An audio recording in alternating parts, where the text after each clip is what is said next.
Samedi, le rugby était en fête à Castets et les supporters affichaient fièrement leurs couleurs pour cet après-midi de finale du comité Côte Basque-Land. C'est pour nous un événement qui est annuel depuis maintenant plus de 30 ans et qui nous permet d'organiser notamment la finale en catégorie honneur, permettant la montée en Fédéral 3. Mais c'est l'occasion d'inviter tous les clubs du comité, d'inviter aussi tous les comités directeurs et de voir comme aujourd'hui un public nombreux venir voir cette finale qui cette année a lieu à Castets. Sachant que chaque année c'est un lieu différent, en alternant entre Landes et Pays Basque pour un équilibre que vous comprenez bien. Cette année, l'organisation a donc été confiée au rugby Castets Lynx, fier de pouvoir prendre part à cette fête du rugby et ainsi mettre en avant les clubs de série territoriale.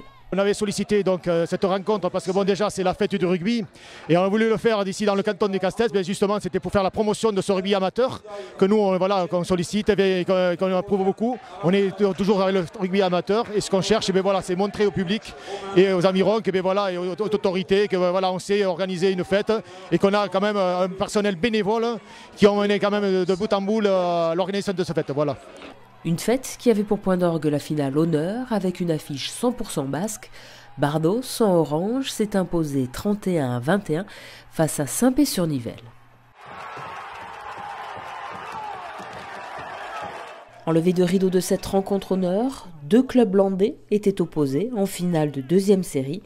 Le Sporting Club Saint-Pierre-du-Mont en orange et blanc et le Land Océan Rugby Club en rose et noir. C'était un match très agréable, je pense, à regarder et très engagé où on a loupé pas mal d'opportunités de scorer avant la fin du match et ça nous aurait permis d'être davantage à l'abri concernant le score bien plus tôt dans le match.